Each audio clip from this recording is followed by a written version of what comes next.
welcome back to another episode of Keep Creative in Conversation. I'm joined once again by Lydia Brearley. Hi Lydia, how are you doing? I'm all right, thanks Angie, nice to see you. And so tell me, what's the latest in fashion this week, Lydia? I know you've kind of covered your weekly newsletters again, and this is our chance on a Monday morning, I suppose, to just catch up, see what's happening, see what's shifting in the sustainable fashion sector and the industry.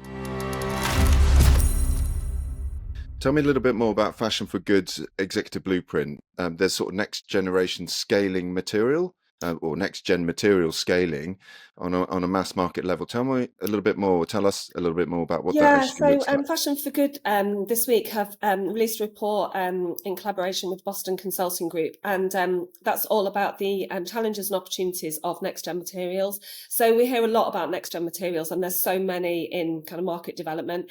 And the headline of the report says that next gen materials could represent 8% of total fibre market by 2030, which is about 13 million tonnes. Which is a huge kind of jump from where we're at the moment, which is about 1%. So on the surface, that looks really positive and really exciting, but it kind of really goes underneath, what needs to happen in order to sort of open up that opportunity and what that really looks like for brands. With Fashion for Good's executive blueprint, then, what do you see as the biggest barriers to that? Would it be something like, is it cost? Is it infrastructure? Is it the mindset? How does the blueprint that they're releasing address that?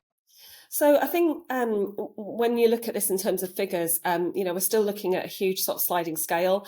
When you look at overarchingly as an industry, how much we're producing in terms of tonnage of fibres, it's about 124 million.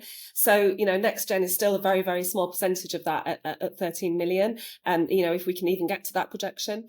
Again, if we look at that fibre basket, our biggest two materials that we use as an industry is polyester, which is actually 57% of our global use of materials comes from polyester, which is huge.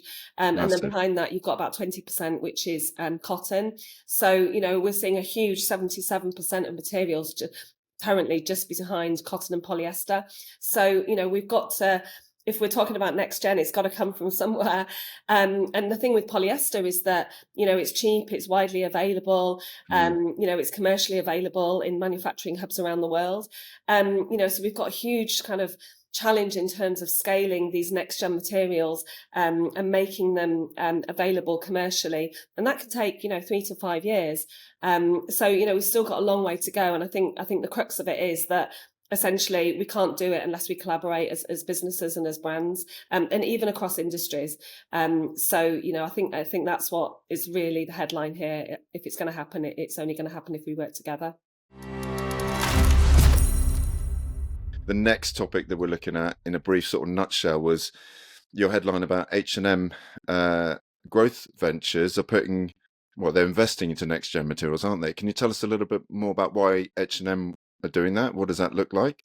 So I think this is also quite interesting because, again, as an industry, there's so much innovation happening, amazing innovations. We're seeing some really great new developments happening, but unless they're happening at scale, we are never going to shift the dial that the industry so desperately needs. So we really need the big players to be the ones that are really kind of pioneering this change, if we're going to be able to adopt and implement it at scale.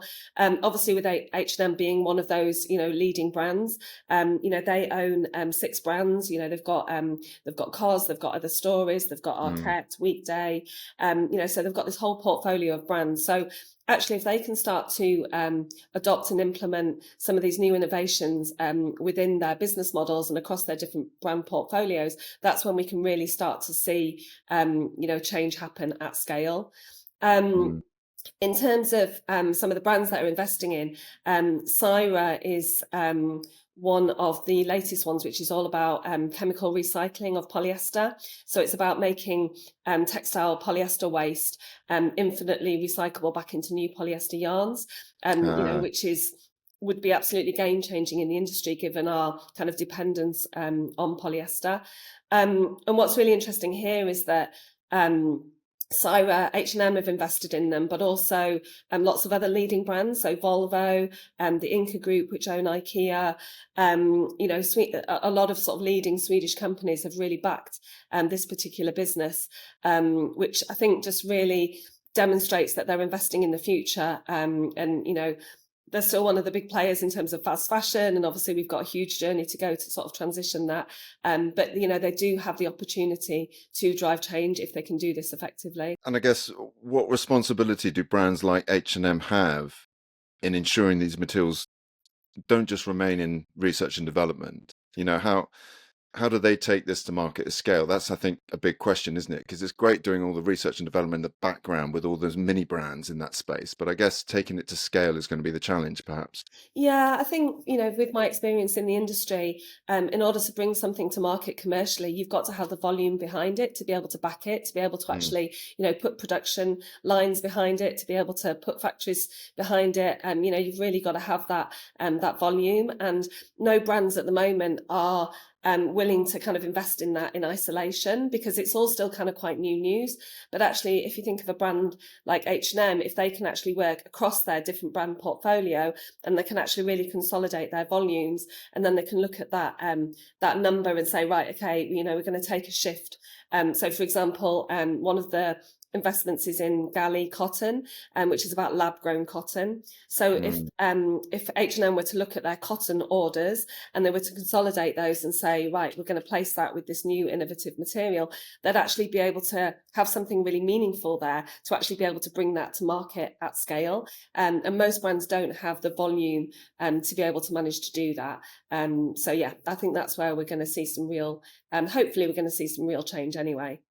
And so it sounds like to me, from what you've just said there, that H&M are kind of flexing their muscles a bit with them, perhaps portfolio of smaller brands, just to see what's sticking, what works, what doesn't work. And that's all behind the scenes with the smaller brands. And then they're able to roll out perhaps at scale later on once they know it's Yeah, achievable. I think, the other thing is, we see a lot of brands doing sort of pilot projects, and, they'll do like a capsule collection or something. But the fact that they've actually really invested heavily in these businesses, that shows real commitment, and recognizing that actually, this is the future. And, the brands that do invest in it, I think the ones that we're still going to be seeing in sort of 5 or 10 years time. So yeah, I still think we've got a long way to go as an industry, but I think, it's positive and it's exciting, and ones to watch. Yeah, next gen, next new materials that's kind of launching into the landscape in the future, because that's future proofing your brand ultimately. Yeah. Great, Lydia. Well, thank you very much for your quick roundup, and appreciate your time as usual, and thanks for joining us. Thanks, Andrew. Take care.